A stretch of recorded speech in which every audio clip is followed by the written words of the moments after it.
안녕하세요, 주님들. 마리아주예요.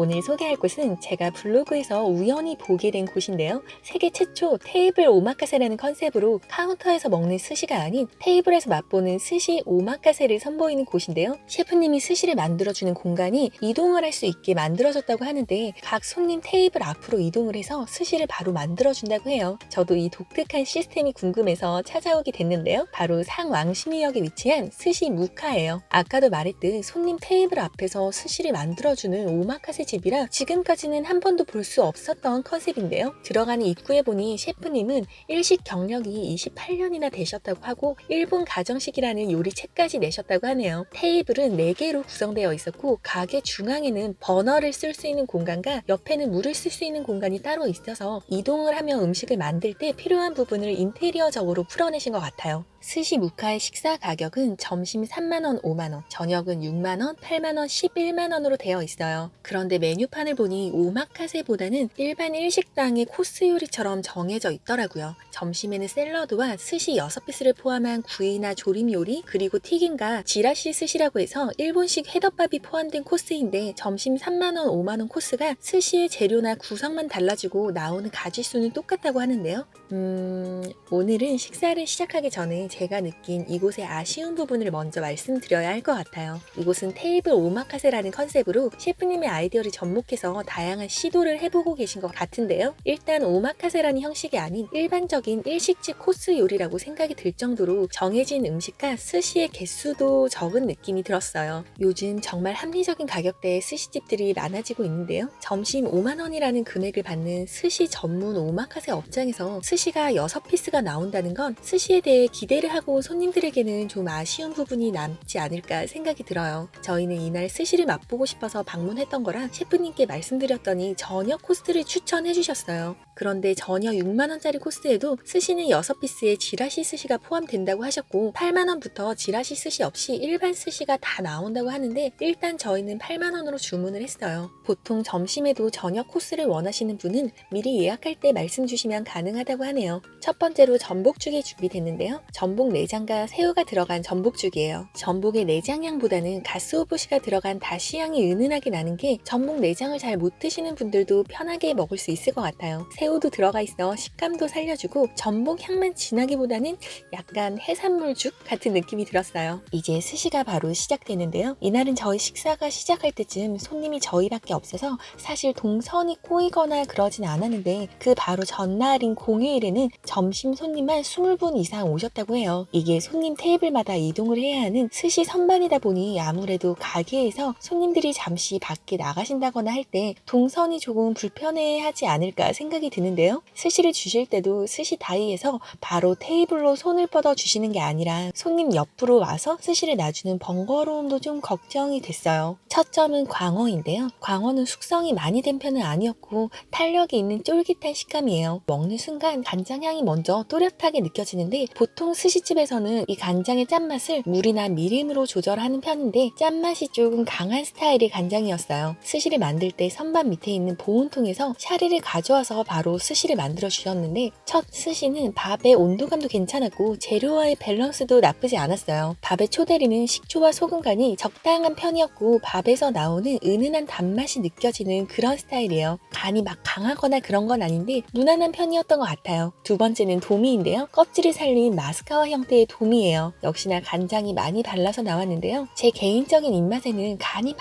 강하게 느껴지지 않아서 간장향이 좀 도드라져도 나쁘지 않더라고요. 도미도 숙성이 많이 된 것 같지는 않은데 탱글하거나 질긴 느낌 없이 부드럽게 풀어지는 식감이었어요. 지금 보시면 밥을 재료에 얹어서 공기를 손가락으로 만들어 주시는데요. 이번에 나오는 줄무늬 전갱이까지는 샤리가 괜찮았어요. 밥에 적당히 공기가 들어가면서 입안에서 풀어짐이 좋더라고요. 역시나 흰살 생선보다는 고소한 기름기가 들어오면서 조금 강한 듯한 간장 향과도 더 잘 어울렸고 줄무늬 전갱이 자체의 바닐라틱한 단맛도 좋았던 것 같아요. 요즘 날씨가 따뜻해지면서 청어가 기름기가 올라왔다며 준비해 주셨는데요. 스시가 시작되고 지금까지 3피스를 먹었는데 음식을 앞에서 준비해 주시는 것도 좋지만 사실 셰프님이 너무 저희 테이블과 가까이 계셔서 그런지 저는 개인적으로 식사를 하는 자리가 조금 불편했어요. 보통 스시 카운터에 가면 셰프님이 다른 손님 손님들에게 음식을 줄 때도 있고 딱 제 앞이 아니라 이런저런 일을 보시며 식사를 준비해 주시기 때문에 이런 불편함은 없었던 것 같은데요. 업장에 식사를 하러 가면 보통 같이 간 일행과 이런저런 얘기도 나누고 음식에 대해 서로의 의견도 말하면서 공감하는 그런 즐거움이 있는데 너무 테이블에 같이 계시는 것처럼 느껴져서 뭔가 눈치가 보여진다고 할까요? 이날은 손님이 없어서 저희 테이블에 계속 계셨는지는 몰라도 한 테이블에서 음식을 계속 준비해 주신다면 다른 손님들도 좀 불편해하지 않을까 생각이 들었어요. 청어는 확실히 기름이 올라왔는데 단맛은 좀 부족했던 것 같고 이때쯤부터 밥의 온도감이 많이 떨어지는 느낌이었어요. 바로 다음에 나온 한치를 집었을 때는 거의 차가운 정도의 온도감이라 좀 의아해했던 것 같아요. 스시집에 가면 이 밥의 온도가 업장마다 다 다른데요. 그건 아마 셰프님들의 스타일이어서 어떤 게 맞다 안 맞다를 떠나 개인적으로 추구하시는 온도감이 있을 텐데요. 이곳은 아까 보온통에서 꺼내서 바로 스시를 만들어주시는 걸 보니 밥의 온도감을 좀 따뜻하게 맞추는 걸 추구하시는 것 같은데 이 정도로 밥의 온도가 내려갔으면 밥의 온도감을 인지하고 따뜻한 밥으로 바꿔주시면 좋지 않을까 싶었어요. 한치는 베트남산이라고 했는데 단맛도 좀 없었고 너무 차가운 온도의 밥과 만나니 조금 음식에 대한 집중도가 떨어지는 것 같은 느낌이었어요. 이번에는 참다랑어 뱃살 부위가 나왔는데요. 아까도 말했듯 이날 재료는 점심 코스가 아닌 저녁 코스 중 8만 원에 포함된 재료들이니 참고하시고요. 지중해산 축양 참치라고 하는데 뱃살 부위예요. 자, 지금까지는 첫 번째 스시를 만들 때 한 번 보온통에서 가져온 샤리를 계속 쓰셨는데 이 참치가 나올 때 다시 보온통에서 샤리를 가져오시더라고요. 확실히 밥의 온도가 올라가면서 훨씬 더 맛있게 느껴졌어요. 차가운 온도였을 때는 맨 처음 느꼈던 샤리의 초향이나 간이 많이 안 느껴지던데 밥의 온도 부분은 좀 신경 써주시면 손님 입장에서 훨씬 더 맛있는 스시를 먹지 않을까 싶어요. 이곳은 스시에 간장향을 좀 많이 쓰시기도 하지만 간장의 짠맛이 좀 강한 편이라 이 참치와도 잘 어울렸는데요. 참치의 해동 상태도 좋았고 샤리의 초다리와도 잘 어울렸어요. 이번에는 한국에서 잡힌 생참치가 준비됐다고 하는데요. 부산에서 잡힌 37kg짜리 생참치라고 해요. 이거는 저희가 오기 전에 미리 1시간 정도 간장에 절여놨다고 하는데요. 부위는 참치 속살 쪽이 아니라 주도로 등 지느러미 아래 삼각형 부위를 부르는 세도로라고 해요. 산미가 있을 거라고 했는데 사실 산미는 크게 느껴지지 않았던 것 같아요. 간장에 오래 재워놔서 짭조름하니 간장향이 입혀졌는데 산미나 간장향을 떠나 또 샤리가 차갑게 느껴지더라고요. 이 간장에 절인 참치의 온도가 차가웠던 것 같은데 보통 스시집에서는 재료도 차갑지 않은 온도를 맞추시거든요. 밥도 차갑지 않은 온도로 맞춰주시면서 재료도 미지근하거나 약간 시원하다 한 정도로 맞춰서 스시를 만들어주시는 게 보통인데 이날 간장에 절여둔 참치 자체가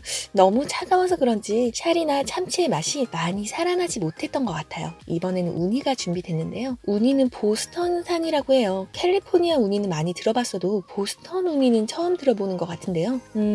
이 보스턴 우니는 일반 미국 우니처럼 콤콤한 향은 느껴지지 않았지만 단맛도 없고 일단 굉장히 쓴맛이 많이 돌았어요. 이 성게알이야말로 같은 팩에 들어있는 성게알이지만 맛이 다 다를 수 있고 개인마다 입맛의 차이도 분명히 있겠지만 이날 우니는 쓴맛이 너무 강해서 같이 간 일행과 제가 셰프님께 따로 말씀을 드렸네요. 이번에는 단새우를 준비해 주셨는데요. 단새우는 탱글하고 단맛도 좋았어요. 샤리는 역시 차가운 느낌이라 온도에 대한 아쉬움은 역시 마찬가지였네요. 다음으로는 전복을 준비해 주시는데요. 셰프님은 전복이 따뜻할 때보다 차가울 때 전복의 풍미가 더 좋게 느껴진다고 해요. 이 위에 젤리 같은 건 전복 자체에서 나오는 콜라겐이라고 하는데요. 전복을 찔 때 삭개와 소금을 넣는다고 하는데 식히는 과정에서 이런 젤라틴 형태가 전복에서 나온다고 하더라고요. 역시나 전복은 차가운 온도감이었는데 엄청 탱글하면서 쫄깃했어요. 탱글함이 너무 강하면 약간 질기다고 느껴질 수 있지만 이건 탱글하면서도 부드러웠어요. 식감도 좋았고 전복의 진한 풍미도 좋더라고요. 이번에는 참다랑어 뱃살을 석쇠에 살짝 구워서 준비해 주시는데요. 홀 가운데에서 바로 재료를 구울 수 있게 이런 준비를 한 것도 재밌었어요. 이 석쇠는 오사카에서 장인이 만든 석쇠라고 하던데 숯향이 묻어난다고 해요. 그런 설명을 듣고 나니 불향은 좋았던 것 같은데 역시나 차가운 온도감의 샤리 때문에 이 맛을 오롯이 살리는 느낌은 아니었던 것 같아요. 등푸른 생선을 좋아하시냐며 초저렴한 고등어를 준비해 주셨는데요. 저희가 등푸른 생선을 엄청 좋아한다고 했더니 원래는 스시가 한 점만 준비되는데 서비스로 주신다며 사시미를 한 점 더 주셨어요. 셰프님이 이 고등어 스시를 먹고 스시에 빠지게 되셨다고 해요. 자부심이 느껴질 만큼 이 고등어 스시는 정말 맛있었어요. 초나 소금 간의 숙성도 좋았고 이날 고등어 자체의 기름기도 잘 살리는 느낌이더라고요. 이날 가장 맛있게 먹은 스시가 아닐까 생각이 드네요. 같은 타이밍에 맑은 국물 요리도 나왔는데요. 제첩과 자연산 송이가 들어간 스이모노예요. 참나물이 들어갔는지 알싸한 참나물 향과 제첩, 송이향, 그리고 유자향도 은은하게 나는 게 다 잘 어울렸어요. 독특하게 식사가 마지막쯤 됐는데 샐러드 같은 전체 요리가 나왔어요. 안에는 구운 키조개 감자와 양상추, 딸기, 자몽, 구운 표고버섯이 들어가 있어요. 들깨 소스라고 하는데 폰즈처럼 상큼한 드레싱이에요. 이거는 처음 식사하기 전에 입맛을 돋구기에 좋을 것 같아서 처음 내어주시면 어떨까 싶었어요. 다음으로는 볼락 조림과 튀김이 나왔고요. 뒷주방 요리들도 무난한 편이었던 것 같아요. 마지막으로 안하고 스시가 준비됐는데요. 안하고는 보통 소스에 재워놓거나 구울 때 소스를 바르는 경우가 많은데 이거는 소스 향이 거의 없이 그냥 깨끗한 안하고의 맛이었어요. 약간 심심할 수 있지만 위에 타레 소스가 더해져 나쁘지는 않았던 것 같아요. 식사로는 우동이 준비됐고요. 후식으로는 달걀로 만든 교쿠와 직접 만든 양갱이 나왔어요. 오늘 이렇게 스시 무카에서 테이블 오마카세를 경험했는데요. 제가 이번에 다녀온 테이블 오마카세는 아주 신선한 아이디어였고 재밌었던 경험이었어요. 다만 아쉬웠던 건 음식을 만드는 입장이 아닌 음식을 먹는 손님의 입장에서는 좀 아쉬움이 느껴지는 그런 공간이었는데요. 업장에 지금 테이블이 4개가 있던데 스시 선반에 이동할 때 손님과의 동선이 부딪히는 부분이나 또 손님이 없을 때는 테이블 앞에서 계속 음식을 만들어주시면 손님 입장에서 좀 부담스러운 면들도 생각을 해주시면 어떨까 싶어요. 지금 저렴한 스시집이 많이 생겨나고 있는데 금액대도 이 동네와 맞는 금액인지 그리고 스시의 개수나 구성을 좀 푸짐하게 하시면 훨씬 더 손님들의 만족도가 높지 않을까 생각이 드네요. 그럼 다음에 또 마리아주의 맛있는 미담에서 만나요. 빠이.